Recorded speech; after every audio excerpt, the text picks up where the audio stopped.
This story is entitled Sister-in-Law Stole My Skincare, Got Chemical Burns, and Mother-in-Law Blamed Me, so I took legal action. Now they're begging for forgiveness. Hey everyone, before we jump into today's video, I need your help. We've noticed the channel is losing some traction, and subscribing is one of the best ways you can support us. It's quick, free, and it helps us keep bringing you awesome content. Your support means the world. Let's keep this channel growing together. Thanks so much. Now let's start the video. I need to get this off my chest because it's been weighing on me for weeks. My 16-year-old sister-in-law ignored my clear boundary, repeatedly used my prescription skincare without permission, and ultimately gave herself chemical burns. Was I justified in holding her and her family accountable, or was I too harsh? My husband, 28 male, and I, 26 female, finally bought our first house 7 months ago. It's a small but cozy place, nothing fancy. Moving in together was a huge step for us, and while it's been amazing to have our own space, it's also been exhausting. You don't realize how much work goes into maintaining a house until it's your responsibility. Between unpacking and trying to make the house feel like a home, I've barely had time to catch my breath. Still, I was proud of what we'd accomplished. That is, until my sister-in-law started treating our house like her personal hangout spot. Let me set the stage. My sister-in-law, a 16-year-old female, let's call her Sarah, just got her driver's license, so she's been popping by our house like it's no big deal. At first, I thought it was sweet. I figured she just wanted to spend time with her brother. But then it became a lot. She started showing up unannounced, and it felt like every other day she was at our door. Sometimes she wouldn't even knock. She'd just let herself in if the door was unlocked. She'd plop down on our couch, scroll through her phone, and act like she lived there. I tried to brush it off. She's a teenager after all, but it was starting to wear on me. To make matters worse, she has zero concept of boundaries. None. She'll go through our fridge, use our stuff without asking, and take over the TV remote like she owns the place. And it's not just her actions, it's her attitude. She's made these snarky little comments that I can't help but feel are aimed at me. For example, she once joked, "You know my brother is still mine, right?" with this fake sweet smile. I laughed it off at the time, but the more she came over, the more those comments started to pile up. I couldn't tell if she was joking or if she genuinely felt territorial about her brother. Either way, it rubbed me the wrong way. Last Friday was the final straw. She showed up right after dinner and asked if she could stay the night because, in her words, "I just don't feel like being at home." I didn't love the idea, but I also didn't want to be the bad guy.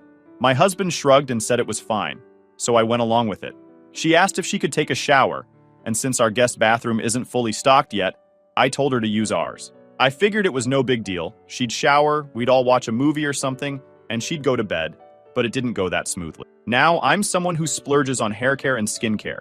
My hair is a beast to deal with, so I use high-quality products that actually work. My shampoo costs $27, and the matching conditioner isn't cheap either. On top of that, I have a skincare routine that includes a prescription cream for my skin issues. I keep it tucked away in a little pharmacy bag because it's medicated and not something anyone else should use. These products aren't just expensive, they're essential for me. After she showered, I went into the bathroom, and my jaw nearly hit the floor. Half the bottle of my shampoo was gone. The conditioner? Practically empty. And my skincare products were scattered across the counter like someone had raided the place. Even my prescription cream had been opened. I was livid. Who does that? I confronted her immediately. I asked her, "Did you use my shampoo and conditioner?" She denied it. Straight to my face, she said no, even though the evidence was right there. I pointed to the empty bottles, and she just shrugged. Then I asked, "Did you use this cream?" "It's a prescription. It's not for other people to use." And again, she denied it. She acted like I was accusing her of something absurd, even though everything on the counter had been moved. I tried to stay calm, but I was so frustrated. I told her, "Look, I'm not mad, but you can't use my stuff, especially not my prescription cream. It's medicated and not safe for you to use. Next time, please bring your own products." Instead of apologizing, she rolled her eyes at me. "It's just a cream," she muttered. "Don't be selfish." Then she walked out of the bathroom like I was the one in the wrong. I couldn't believe it. Here I was, letting her stay the night, use my bathroom, and be comfortable in my home. And she had the audacity to act like I was being unreasonable. I didn't want to make a big scene, so I let it go for the night. She left the next morning without saying much, and I thought that was the end of it. But it wasn't. The next time she came over, completely unannounced again, I noticed something off. I had tucked my products away in a drawer to avoid another incident, but when I went to the bathroom later, they were out on the counter again. The prescription cream had clearly been tampered with, and it's less than before. I knew she'd been using them again, even after I specifically told her not to. At that point, I was done. I didn't confront her right then, because I didn't want to start a fight in the middle of her visit, but I was furious. I felt disrespected in my own home. That night, I told my husband what had been happening. He was sympathetic, but also a little hesitant to confront her. "She's just a kid," he said. "Maybe she doesn't realize how much it's bothering you." I told him that wasn't the point. She's 16, not 6. She knows better than to use someone else's stuff without asking. And even if she didn't know at first, I told her to stop. And she ignored me. That's not an accident. That's a choice. We decided to set some boundaries. I told him I wasn't comfortable with her coming over unannounced anymore. If she wanted to visit, she'd have to call first. And she wasn't allowed to use our bathroom or my products again. Period. My husband agreed, but we both knew this conversation wasn't going to go over well. I thought things would calm down after that, but little did I know, this was just the beginning. By Tuesday, my husband and I found ourselves at his parents' house for dinner. I wasn't exactly excited to go because, frankly, I was still stewing over his sister's antics. I figured I'd just keep my distance from her, smile politely, and try to avoid any drama. But when she walked into the room, I immediately noticed something was wrong. Her face was red, peeling, and covered in angry breakouts. It looked bad. Like really bad. At first, I genuinely felt bad for her. I assumed she'd had an allergic reaction to something or maybe overdone it with some new product. I was about to ask if she was okay, but before I could say anything, she turned to me, glaring like I had personally sabotaged her skincare routine. "This is all your fault," she said, loud enough for everyone at the table to hear. I froze. "Wait, what?" She crossed her arms, still glaring at me. "You didn't warn me that your skincare could mess up my face." I blinked at her, completely blindsided. It took me a second to process what she was even talking about.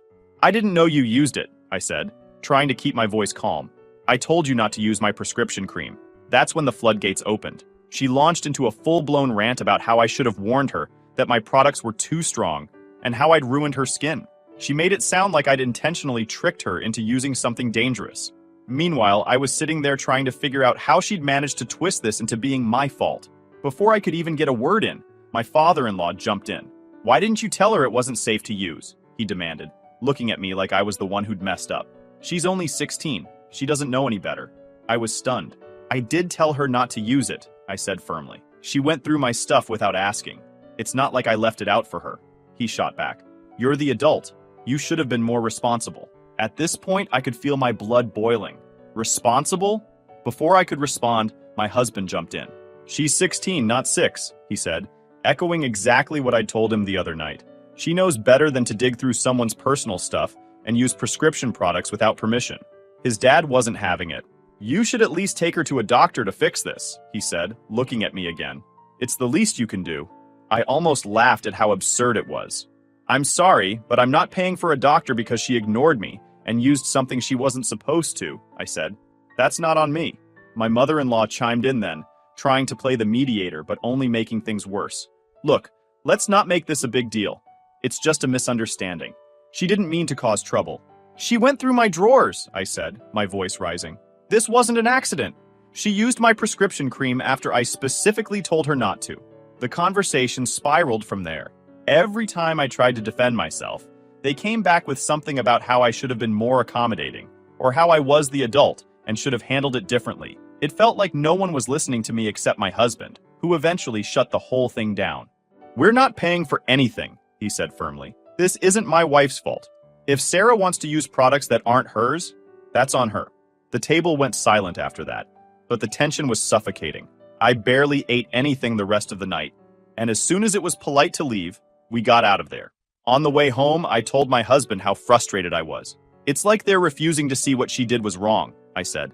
"They're acting like I'm the villain because I didn't baby her." He sighed, looking just as frustrated as I felt. "They've always coddled her," he said. "She's the youngest, so she gets away with everything. They think it's easier to blame someone else than to hold her accountable." The next few days were quiet, or so I thought. Then my husband got a call from his mom. Apparently, his sister had been complaining about me nonstop since the dinner. According to her, I was territorial about my stuff and didn't want her using it because I was trying to assert my dominance. Seriously? Who even talks like that? She made it sound like I'd been waiting for her to mess up just so I could pounce on her. When my husband told me what she'd been saying, I felt equal parts furious and confused. How could she spin this into me being the bad guy? All I wanted was for her to respect my space and not mess with my things. Was that really so unreasonable? It didn't stop there, though. Apparently, she'd been telling anyone who would listen about how mean and selfish I was. Some of her cousins even texted my husband, asking why I was being so cruel to his little sister. I was floored. The nerve of her to play the victim after everything she'd done was almost impressive. I thought setting boundaries would solve the problem, but things only got worse. A few days later, I found out that my sister-in-law had escalated things even further. She told her parents that I let her use my products, knowing they'd mess up her skin. Like I'd handed her the cream and said, "Here, ruin your face with this." I couldn't believe it. They were acting like this was a crime scene. At that point, I knew I had to do something to protect myself. This wasn't just annoying anymore. It was turning into a full-blown attack on my character. And if they wanted to escalate, I was ready to fight back. After that chaotic family dinner and endless accusations, I woke up feeling completely drained. The events from the night before kept replaying in my mind, and no matter how much I tried to shake it off, I couldn't. My sister-in-law's accusations, my in-laws' refusal to take responsibility, and the sheer audacity of it all, it was infuriating. I felt cornered in a situation where I knew I wasn't in the wrong, but somehow I'd become the villain in their story. I needed to take control of the narrative before things got even further out of hand. I decided the best way to start was by consulting my dermatologist. Not only could they help me replace the prescription cream that had been wasted, but I needed expert advice on how to protect myself from the baseless accusations my in-laws were throwing around. My husband agreed it was a smart move, so I made an appointment and went in that same day. When I arrived at the dermatologist's office, I laid everything out for the doctor. How my sister-in-law had gone through my belongings, used the cream without my permission, twice, and how it had severely damaged her skin because it wasn't meant for her. I even told them about the drama with my in-laws and the looming threats of legal action. I half expected them to look at me like I was being dramatic, but instead, they were incredibly understanding. The doctor listened intently, nodding as I explained. When I finally finished, they leaned back in their chair and said, "This is actually more serious than you might realize," they said. "The reaction your sister-in-law experienced isn't your fault. It's entirely due to misuse. These are prescription-strength products designed for a specific condition and tailored to your skin. They're not meant for general use." They then offered to write a formal statement for me, detailing how the products were safe when used as directed, and that the adverse reaction was caused solely by her misusing them. It felt like a huge weight lifted off my shoulders, knowing I'd have this statement to back me up if things escalated further. But then the doctor said something that completely caught me off guard. "You know, her using your prescription products without permission could technically be considered medical theft." I blinked. "Medical theft?" "Yes," they said. "Prescriptions are legally protected. They're prescribed to you and no one else for a reason. For her to knowingly take and use your prescription product, especially after you explicitly told her not to, could be reported to the authorities. It's not just a minor boundary issue, it's a serious matter." I sat there for a moment, letting their words sink in. Medical theft. It sounded so heavy, so official. Filing a police report over something like this hadn't even crossed my mind. I told the doctor it felt extreme, and they nodded, acknowledging my hesitation. "It might feel extreme, but this isn't just about the products she wasted or the damage to her skin," they said. "It's about protecting yourself. You're already dealing with accusations and potential legal threats, and they are asking you to treat the damage the medication caused, which is not easy too. If they push things further, having this incident on record could protect you." I left the appointment with the statement in hand and a lot to think about. Part of me still felt weird about the idea of filing a report. It wasn't like she'd stolen my credit card or broken into my house, but the more I thought about it, the angrier I got. This wasn't a simple misunderstanding or an accident. She wasn't some clueless kid who didn't know better. She was 16, perfectly capable of reading labels and understanding boundaries. I'd explicitly told her not to use my prescription cream after the first incident, and she went ahead and did it again. That wasn't ignorance, it was entitlement. Worse, it was dangerous. If her reaction had been more severe, I'd be the one dealing with even bigger consequences. That evening, I sat down with my husband to talk everything through. I showed him the dermatologist's statement and explained what the doctor had said about medical theft. At first, he was hesitant, worried that taking things this far might escalate the situation, but as we talked, he realized we needed to make his family understand the seriousness of their actions. "Maybe confronting them with this will make them back off," he finally said. "They need to know there are consequences, and if this makes them think twice, it's worth it." With his support, we decided to face them head on. With the dermatologist's statement in hand, my husband and I decided it was time to confront his family head on. I wasn't going to let them keep painting me as the villain when all I'd done was try to set boundaries in my own home. We agreed to meet them the next day to have a serious conversation about what had happened and how we planned to move forward. When we walked into his parents' house, the tension was palpable. My sister-in-law was sitting on the couch, her face still a mess, scrolling through her phone like she didn't have a care in the world. My in-laws greeted us with polite but strained smiles, clearly bracing for an argument. "We need to talk," my husband said, his tone leaving no room for debate. We all sat down in the living room, and I could feel my heart pounding in my chest as I pulled out the dermatologist's statement. "We spoke to a dermatologist," I began, my voice steady despite my nerves. "They confirmed that the reaction was caused by misuse of the prescription cream. The products are completely safe when used as directed, but they're not meant for anyone else to use." My mother-in-law opened her mouth to argue. I glanced at my sister-in-law, who refused to make eye contact, before continuing. The dermatologist also pointed out that using someone else's prescription product without permission is considered medical theft. It's not just a matter of boundaries, it's a legal issue. That got their attention. My father-in-law leaned forward, his expression souring. "Are you saying you're going to call the police over this?" he asked sharply. "We're not saying we want to file a report," my husband jumped in, his tone calm but firm. "But we're saying that we could. This isn't just about the damage to her skin. It's about the fact that she went through my wife's personal belongings after being told not to. Twice. That's deliberate. And it's serious." My mother-in-law immediately jumped to her daughter's defense. "She's just a teenager," she snapped. "You're acting like she's some kind of criminal for making a mistake." "She's 16, I replied, keeping my voice even. "Old enough to drive a car, but she can't read a label or understand basic boundaries? She is old enough to understand basic respect for someone else's property. I told her not to use the cream, and she ignored me. That's not a mistake. That's a choice." "Even so," my father-in-law cut in, his tone sharp. "This is family. You're really going to threaten her with something like this? Over what?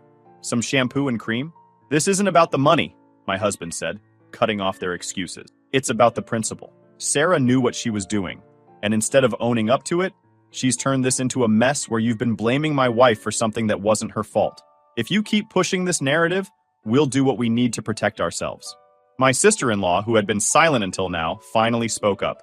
"I didn't mean for it to get this bad," she said, her voice shaky, though her words felt rehearsed. "I just thought it would be fine. I didn't know it would cause all of this." Her tone made it sound like she was the victim, and I couldn't hold back anymore. "You didn't know," I said, incredulous. "I told you not to mess with our stuff.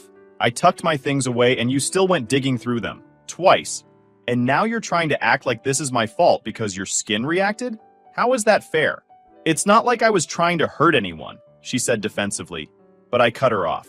"No, you weren't trying to hurt anyone. You were just being reckless and entitled. And now, instead of owning up to what you did, you've been spreading lies about me to the family and trying to make me the bad guy. That's not okay." Sarah looked away, clearly uncomfortable, while my mother-in-law opened her mouth to argue, but seemed to think better of it. I could tell his parents didn't know how to respond.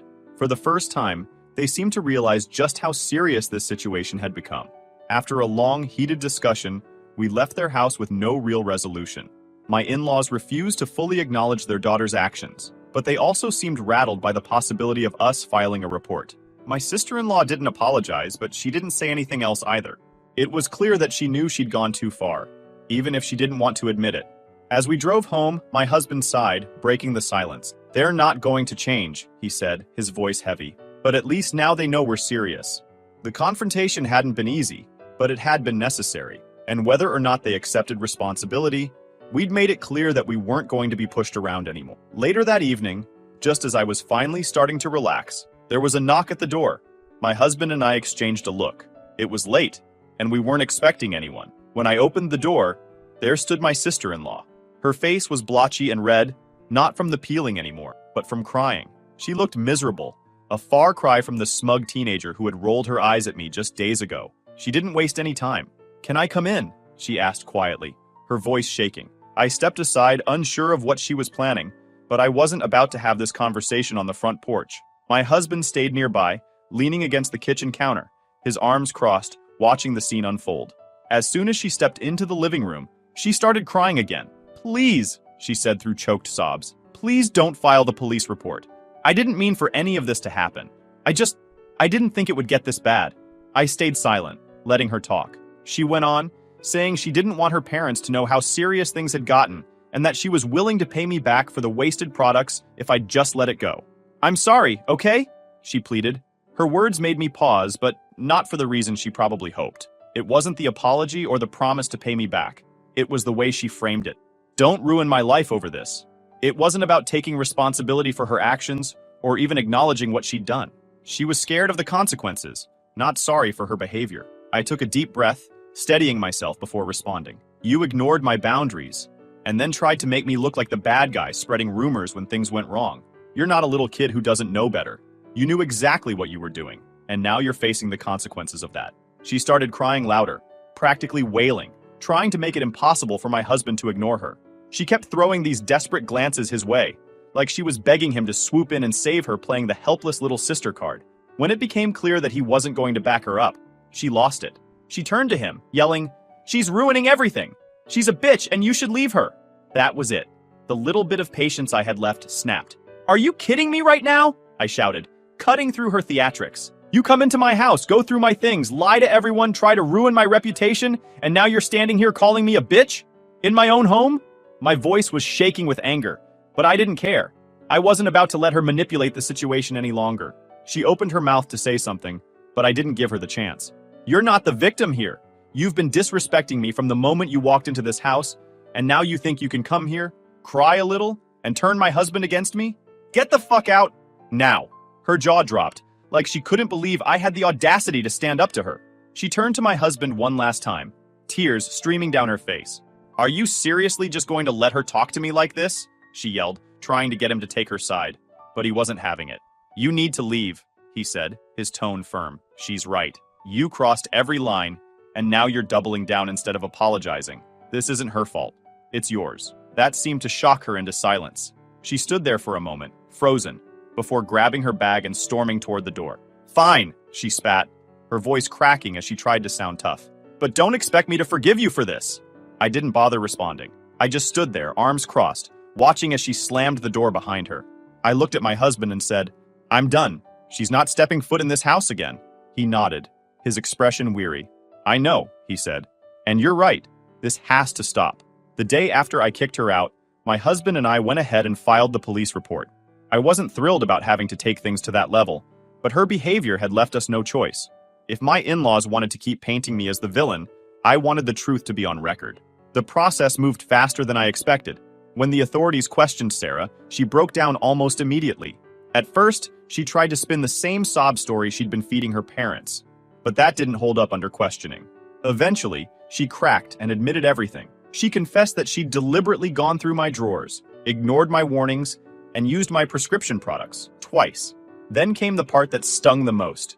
She outright admitted that she did it just to piss me off. Her confession made everything clear-cut.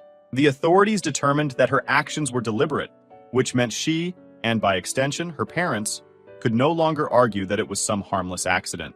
They ruled that her parents were financially responsible for repaying the cost of the wasted prescription products, the fines for medical misuse, and even the dermatologist's fees I'd incurred to fix the mess she caused. I thought this would finally be the wake-up call they needed. Surely, after hearing their daughter admit she'd done all of this on purpose, they'd realize how wrong they'd been to defend her. I thought they'd apologize and try to make amends, but nope. They insisted that I was the one in the wrong. They didn't even make an effort to apologize or repair the damage their daughter had caused. Instead, they stopped talking to me altogether, acting as if I was the problem. My husband stood by me through it all, but I could see how much it hurt him to have his relationship with his parents strained like this. They refused to accept that he had made the decision to stand up for me, and instead accused me of manipulating him into taking my side. It was comforting to know he was in my corner, but it didn't erase the sting of being villainized by his family. Still, I knew I'd done the right thing. If they wanted to twist the story to make themselves feel better, that was their choice. I wasn't going to let it affect me anymore. In the end, they were forced to pay me back, and my sister-in-law hasn't spoken to me since her confession, which is probably for the best. I think she's embarrassed, not just because of what she did, but because she finally had to face real consequences for her actions. I know I did the right thing, because if I didn't, things would have escalated even more, potentially ruining my relationship with my husband. She was malicious and disrespectful, and I don't want her anywhere near me. But sometimes I wonder if I was too harsh. Was filing the police report and taking it this far the right call? Or could I have handled it differently? Please, Reddit, be honest with me.